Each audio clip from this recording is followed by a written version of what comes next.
Let's have a quick look at some of the ideas for holding the guitar, just to make it more comfortable for you.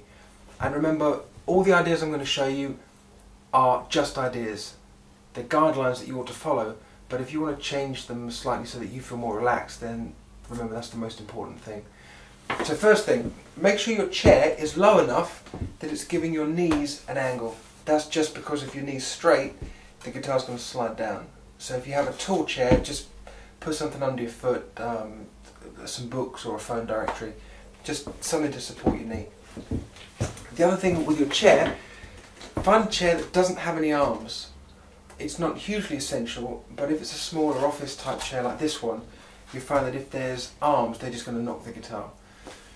So when you hold the guitar, make sure that the hand you're going to strum with is resting on the corner.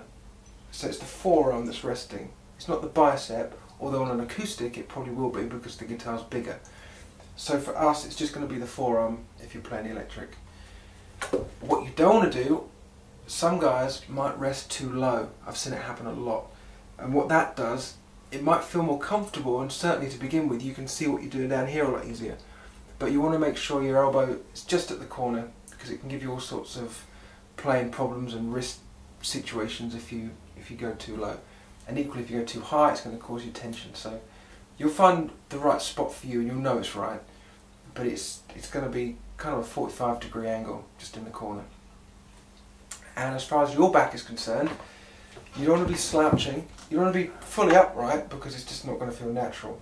But if you slouch, again that's going to cause you not only bad posture, and you're going to feel lazy, so your brain's not going to work so well, but you're going to find it hard to reach some of the things at the front of the guitar, especially power chords, when you get onto power chords. And for your thumb on the left hand, just keep it rested on the top. You don't want it too low. Sometimes we do, but that's only if we're doing stretchy chords or scales, and you'll be told when to do that throughout the course. So assume on all we do that your thumb is resting over the top. You don't have to really push it over, but just rest it nicely.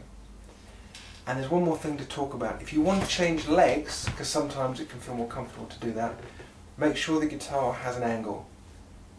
If it's like this, again you're going to find that you're reaching forward to have a look. So on this leg or this leg, push the guitar slightly away from you. Not masses, but just enough so that when you're at the side, you can just tilt the guitar back and then you can see down a lot easier. So have fun with the postures and literally just find what is right for you. Make sure that you're not doing any of the bad habits and your elbow's not down.